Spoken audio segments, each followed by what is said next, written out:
Pelatih Bahrain, Dragan Talajik akui kualitas timnas Indonesia saat ini tak bisa dianggap remeh dan layak diwaspadai saat pertemuan kedua tim di kualifikasi Piala Dunia 2026 nanti.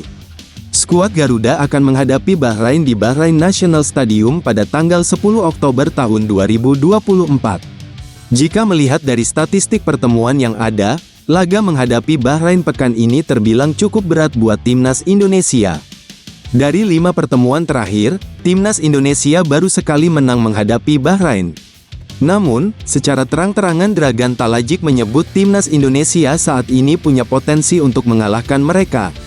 Sejumlah orang melihat bahwa mereka, timnas Indonesia, adalah lawan yang mudah tetapi itu sama sekali tidak benar, kata Talajik dikutip dari GDN Online.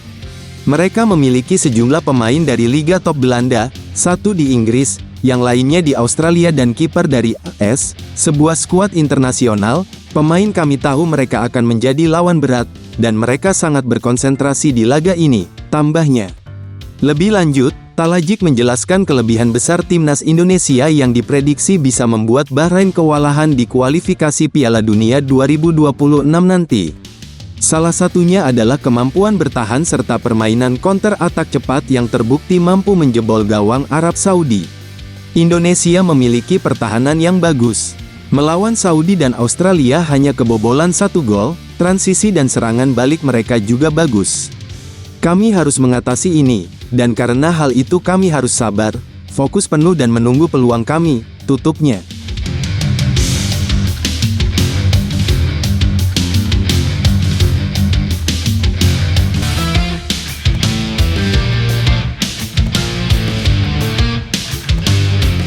Kiper timnas Indonesia, Martin Paes pun bercerita mengenai apa yang ia alami selepas menjadi bagian timnas Indonesia. Paes sempat kaget, terutama dengan banyaknya perhatian yang ia dapatkan di media sosial.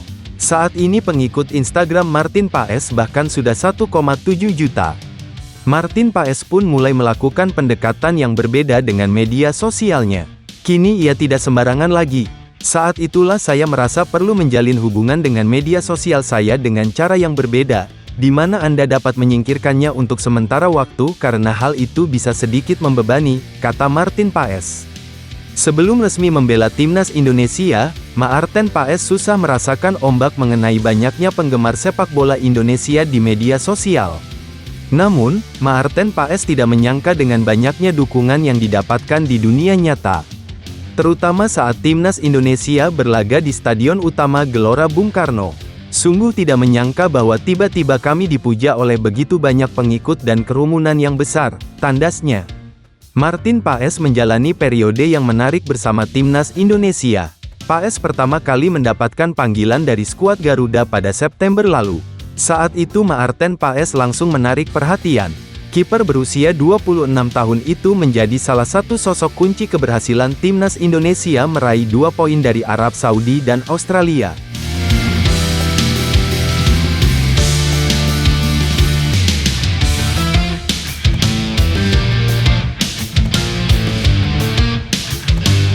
Skuad Garuda akan melakoni 2 laga selanjutnya di putaran ketiga kualifikasi Piala Dunia 2026 zona Asia pada Oktober ini.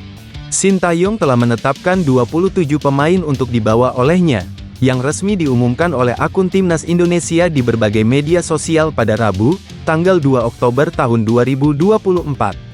Ada 3 pemain yang dicoret dari skuad terkini, yaitu Justin Hubner, Ramadan Sananta, dan Adi Satrio.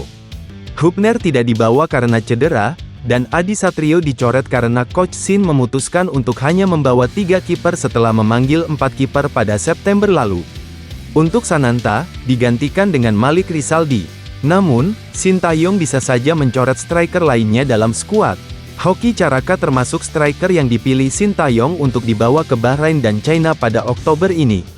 Setelah pengumuman resmi dirilis pada Rabu, tanggal 2 Oktober tahun 2024, Hoki Caraka mengunggah story terbaru di Instagramnya. Penyerang berusia 20 tahun itu mengindikasikan rasa syukurnya karena masih termasuk dalam skuad yang dipilih oleh Sintayong. Hoki sendiri memang tampil cukup baik dalam sebulan terakhir sejak membela PSS Sleman kembali seusai membela timnas Indonesia pada September lalu. Sang striker tampil dalam 4 pertandingan untuk Super Elja di Liga 1, 2024, 2025 dan berhasil mencetak 2 gol yang diukirnya dalam satu laga, yaitu kemenangan 3-1 atas Arema pada tanggal 20 September tahun 2024. Pelatih Timnas Indonesia U20, Indra Syafri ingin memanggil Welber Jardim ke Piala Asia U20. Sebelumnya pemain yang berposisi bek kanan itu absen membela Garuda Muda di kualifikasi Piala Asia U20 2025. Tanpa Welber Jardim, Timnas Indonesia U20 tetap sukses lolos ke Piala Asia U20. Skuad Garuda Muda menjadi juara grup F kualifikasi Piala Asia U20. Indra Syafri sebenarnya memanggil Welber Jardim ke Timnas Indonesia U20 untuk kualifikasi Piala Asia U20 2025. Namun bek berumur 17 tahun itu tidak bisa meninggalkan klubnya, Sao Paulo. Pelatih Timnas Indonesia, Sintayong menyarankan untuk mencari pemain lagi Timnas Indonesia U20. Timnas Indonesia U20 akan mengarungi Piala Asia U20 di China pada 6 sampai tanggal 23 Februari tahun 2025. Semua bisa tahu siapa yang lolos Piala Asia U20 2025. Dari situ baru kita bisa dapat gambaran kualitas tim-tim yang lolos itu seperti apa, ujar Indra Syafri.